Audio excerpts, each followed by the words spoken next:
This afternoon that didn't join us on the morning drive. Maybe you were getting some sleep. It was a very, very exciting morning. A lot happened last night.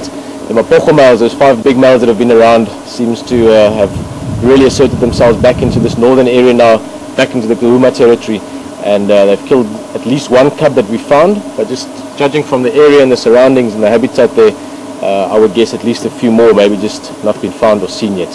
So we're going to go back there and see what's happening with them. We saw 3 of those males this morning, but hopefully we can see more of them this afternoon, and not only see more of them in numbers, but just get to know them more, get to see them more. I personally am very, very excited. I think these lions are very, very exciting characters. They remind me of true Spartans. They really are as wild as lions get. You can see it in their faces and their eyes. And as much as they might not be that popular with some because of what they've done is very much part of how they do things. And I personally look forward to seeing a lot more of them over the next few years. So we're going to try and see them.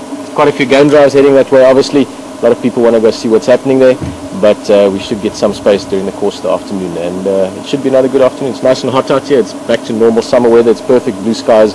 I would guess probably 30, 32 degrees. So all in all, perfect conditions for another live game drive here at Djuma. The team on site this afternoon with WildEarth. James is on camera. My name is Peter, and Jan is back in the live control center. And also for those of you that maybe during the course of the afternoon later on, go check out the blog on WildEarth, and there's a bit of interesting information there and some things on what's been happening with these lions. So lots of exciting things happening at the moment. This is not something you will see often. 5 males taking over territory lions is not something that's all that common. Typically coalitions are 2 lions, 3 lions maybe.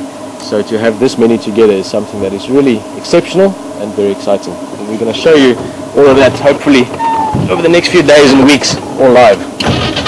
They are very lazy, and as you can see, they're breathing very fast, full bellies, so it means the diaphragm can't sort of help them to breathe as deeply as normal, so a lot of fast, shallow breaths.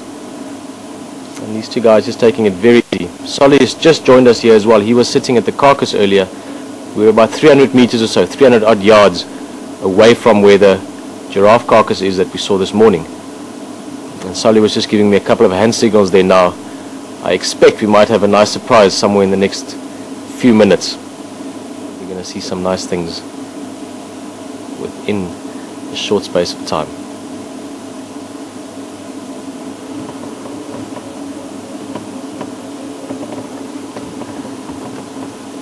Give you a bit of an idea of where we are. These lions obviously lying in the shade. It's still nice and warm, so they don't want to get even hotter from that, lying in the shade on some wet, muddy earth there. And we're right next to a little pan. Can't really call it a water hole, but it does have water during summer months, normally after rain. And it's just got enough water to be drinkable as well. It's not too muddy. So this is a perfect place for a few lions to have a drink at. And what would be fantastic is if any of the other lions from the carcass come here as well. Obviously a few reasons. It would be nice to see them drink, but also they would bond with these males that are lying on the ground there. They would do a little bit of bonding again within the group. They had a very, very chaotic and wild night last night, so it's always after that you find that the males in the coalition will reassert their own bonds as well, like those 2 at the moment, lying very, very close to each other. It's just reminding each other that we're partners, we're in this coalition together, through thick and thin, through fighting and new cubs. We will persist through this as a coalition. And just before you joined us back here, just before the network came back up, we actually saw one of the males is one of the ones we hadn't seen this morning yet, which was quite exciting. So we've now seen 4 of them today, but hopefully when they move around a bit we'll be able to point out a few differences and characteristics of them again.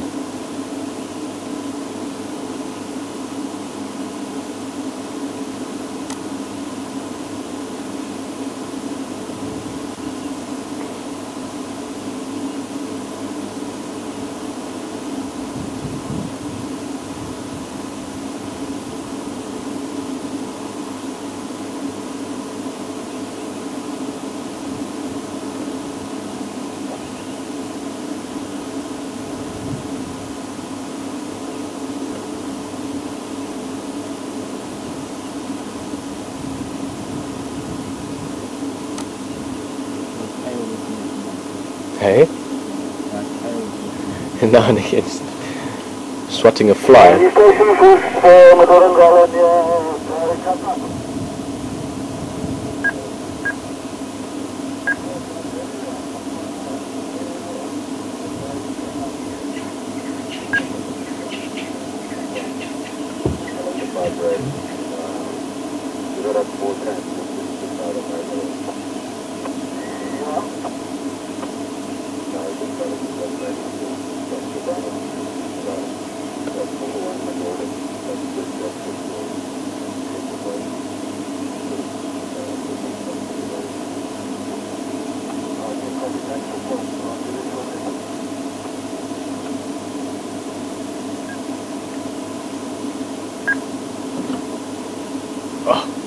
Heads up there. We've just got another game drive coming in now. We've got to give them preference. So, Let's go see what we can do.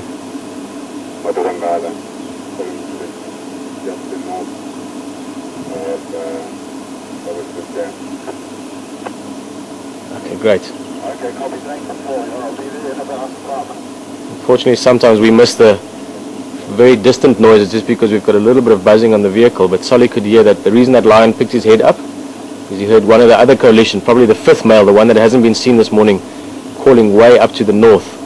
So that's why the head suddenly popped up. He just heard another lion roaring. Now, these lions within the group, they will know each other. So individually they would be able to recognize others within the coalition. And also, just out of interest, lions can also recognize specific other lions. So they can recognize their neighbors, and they could also know that my neighbors to the south are roaring to the south. That's normal. Or if they hear their neighbors to the north roaring to another direction, they would also know that it's not normal that they roar from that direction. So they actually communicate and understand quite a lot through their vocalization. And also what research has shown, a few different people that have done a lot of research in lion vocalization, but it's shown that they can distinguish up to 5 individuals. So a lion can hear other lions roaring and they will know there's 1 roaring or 3 roaring or 5. As soon as it's more than 5 normally, they don't distinguish it too well. Probably just because it's not that often that lions or male lions will be roaring in larger groups than 4 or 5 males in a coalition. Like these Mapogos, these guys that we're now having, becoming very dominant in this area. It's not typical to have a coalition that big. And that opens up a whole world of possibilities in terms of what will happen over the next few months, how they're going to cope with this new territory that they've obtained. And